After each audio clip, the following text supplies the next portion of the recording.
De este y otros temas, saludo al querido Jaime Hernández, editor de La Jornada Sin Fronteras y conductor ahí en su canal de YouTube de No Apto para Cínicos. Mi querido Jaime, ¿cómo estás? Te saludo con mucho gusto. Buenas noches. Buenas noches, querido Vicente, aquí presente. ¿Cómo ves estas reuniones de alto entendimiento? Dice John Kerry, por casi 5 horas reunidos en Palacio Nacional. Sí. Es el reporte. Mira, todavía nadie ha entrado en detalle de lo discutido esta tarde-noche durante efectivamente 5 horas, pero el lenguaje empleado por el enviado especial John Kerry sugiere que van a entrar en la especificidad, si se puede decir, de los contratos que hay, sobre todo con empresas de Estados Unidos, y qué qué empresas pueden verse afectadas por la reforma eléctrica que ha propuesto el presidente. Hay que tener en cuenta, Vicente, que previo a este encuentro con el presidente en Palacio Nacional, John Kerry se reunió con Marcelo Ebrard en Qatar y también adelantaron parte de la agenda de la negociación que se desahogó, fue bastante extensa, y quien es responsable para América del Norte, el subsecretario para América del Norte de la Secretaría de Relaciones Exteriores, Velasco, adelantó que el presidente se va a encargar de detallar o pespuntear.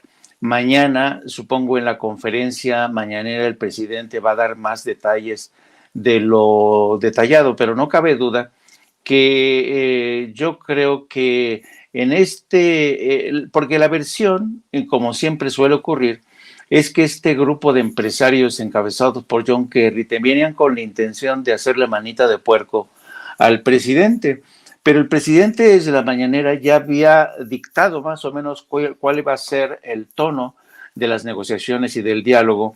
Les dijo prácticamente por adelantado: nosotros les vamos a dar ideas, les vamos a decir dónde pueden invertir. Por ejemplo, vamos a necesitar la creación de parques industriales en la zona del Istmo tras la conclusión de los trabajos de la refinería de Dos Bocas. En fin, yo creo que el presidente de México y el gabinete de energía y economía llegaron a la mesa de negociaciones con propuestas concretas, pero tampoco cerrados al diálogo. Yo creo que aquí la máxima del presidente, que de alguna manera yo creo que es un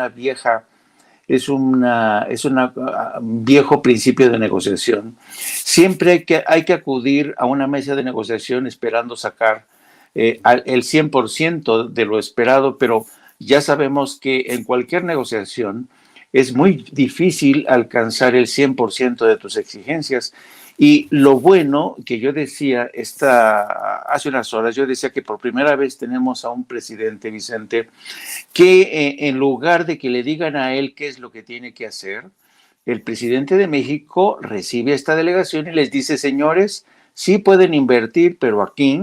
Y además, otra cosa muy interesante, les explicó con detalle por qué la reforma eléctrica, qué había, cuál era la situación antes de la reforma eléctrica. Les explicó de los abusos que se cometían bajo el esquema de la reforma eléctrica que introdujo Enrique Peña Nieto. Introdujo además con la complicidad de partidos como PAN y todos ellos, que ya sabemos el paquete fue terrible, ¿no? Porque al final ni el pueblo se benefició. Entonces yo creo que el presidente marcó los límites hoy, la línea roja, para decirles: por aquí no vamos a pasar, aquí estamos abiertos a la negociación, y todo parece indicar que el diálogo, el encuentro fue bastante bien, bastante fluido, a tenor de lo que han declarado el propio presidente, quien ha dicho que todo salió muy bien. El presidente, insisto, se va a encargar mañana de pespuntear cuáles son las especificidades de estos acuerdos. Y una cosa finalmente que me parece importante: yo creo que en este marco de negociación bilateral, yo creo que la posible influencia o presión de otras partes, como pueden ser compañías eléctricas de Europa como España y todos, se ve reducida drásticamente. Así es que yo no quiero adelantarme a los hechos, yo no quiero adelantarme a lo que diga mañana el presidente.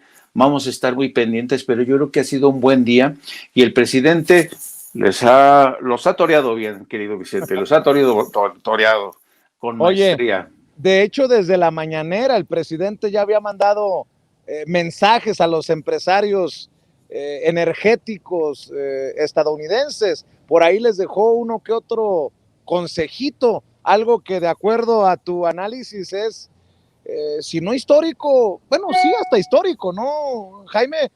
Yo creo que no sí. quiero poner palabras en tu boca. No, yo creo que es el primer presidente de México que realmente establece cuáles son los parámetros de la negociación, les dice dónde ustedes pueden invertir aquí, tenemos necesidad de desarrollar el Istmo, pueden incluso crear un puerto de altura, un puerto turístico, en fin, vengan, bienvenidos, nosotros no nos cerramos a la inversión, sean bienvenidos, pero no van a pasar, y yo estoy seguro que el presidente no va a permitir que le doblen la mano en un tema tan sensible para él, porque hay que tener en cuenta, y tú lo has dicho en muchas ocasiones, yo creo que la reforma eléctrica es una de las reformas insignias de esta presidencia.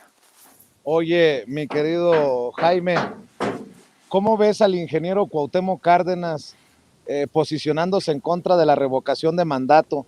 Ya la verdad, pues nada más me toca rascarme la cabeza y decir, carambas, pues lo entendería de un panista, pero el ingeniero Cuauhtémoc Cárdenas diciendo que sería o que es un ejercicio que no vale la pena, a pesar de que reconoce que es importante que esté en la Constitución, pero que en este momento histórico, la verdad, a veces ya no entiendo a personajes como el ingeniero Cuauhtémoc Cárdenas. Mira, una primera aproximación al caso de Cuauhtémoc Cárdenas. Es muy fácil decir que es un ser mezquino y que sigue teniendo esta envidia inveterada hacia Andrés Manuel López Obrador. Digamos, sería una primera forma de aproximarse al tema, pero yo creo que esto tiene algo de más calado.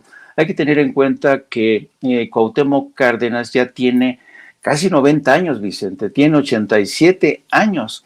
Yo creo que el problema de Cuauhtémoc Cárdenas ya es biológico. Yo creo que no quiero ofenderlo, pero ya está gaga Cuauhtémoc Cárdenas. Y como ya está a sus 90 años, a veces yo tengo la impresión de Cuauhtémoc Cárdenas solamente alcanza a ver por el retrovisor. Solamente ve hacia atrás, hacia el pasado, y no avisora lo importante que es este proceso de revocación de cara al futuro.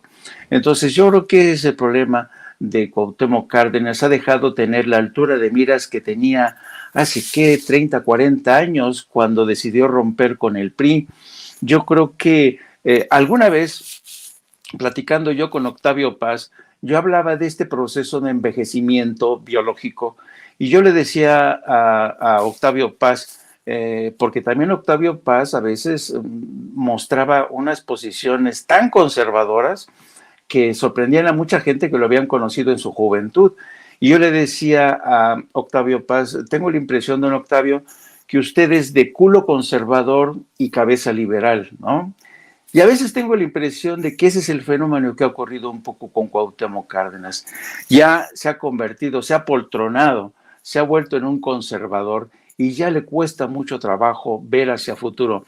Y yo creo que esto también tiene un barniz de, si me permites, de arrogancia, porque es muy importante que él, siendo hijo de quien ya sabemos, ¿no?, del gran presidente que tuvimos, ese presidente fue capaz de mirar hacia futuro a través de las generaciones que se venían y por eso luchó y por eso ha sido tan importante nuestra historia. En cambio, su hijo pues carece de esa visión a futuro que es muy importante para aquilatar lo realmente importante que es esta revocación de mandato, porque no es un capricho para que reivindiquemos a Andrés Manuel López Obrador, porque es un presidente que se le quiere, sobre todo entre las entre las clases más desfavorecidas, sino que pensemos en nuestros hijos, en las futuras generaciones que van a poder tener un instrumento para evitar que llegue al poder un ladrón de 7 suelas, un personaje que va a abusar del poder como ya ha ocurrido en el pasado. Entonces yo creo que Cuauhtémoc Cárdenas ya tiene serios problemas y yo aconsejaría que mientras menos encuentros tenga con la prensa y el micrófono, sería mucho mejor. Digo, está en su libertad de decir lo que quiera, ¿me entiendes? Pero, y además sospecho, y además eso habla muy bien también de López Obrador. López Obrador lo deja hablar y decir lo que quiere. Pero en el caso de Cuauhtémoc Cárdenas hay que salir al paso, y yo lo hago diciendo, bueno, es lamentable que Cuauhtémoc Cárdenas, habiendo hecho tanto por la política, por la renovación del PRI, ahora se niegue a trabajar a favor de la regeneración de la clase política mexicana.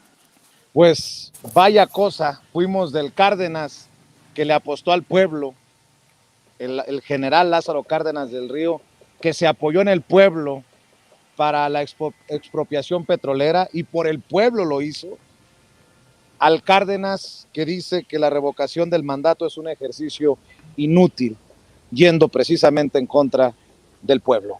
Esa es mi lectura, con mucho respeto lo digo y me sostengo. Mi querido Jaime Hernández, ¿por qué no cerramos invitando a la gente para que te siga en tu canal de YouTube, para que te apoye en tu canal, en tu cuenta de Twitter y obviamente que está al pendiente de la cobertura que hacen en la Jornada Sin Fronteras?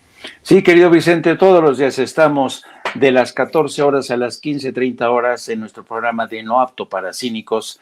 Les pedimos que se apunten, suscríbanse, denle la campanita para que se les notifique el inicio del programa, y también les invitamos para que nos sigan en nuestra sección de la Jornada Sin Fronteras, donde estamos todos los días haciendo análisis, reflexión de estos desplazamientos, de estos refugiados que huyen de la guerra en Ucrania y en otras partes del mundo, guerras olvidadas ya en todo el mundo. Y también les pido que nos siga a través de nuestras redes sociales, de la cuenta @Jaime Yourno o Jaime Journo.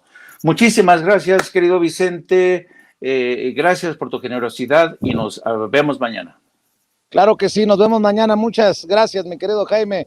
Buenas noches. Jaime Hernández hablando con nosotros sin censura.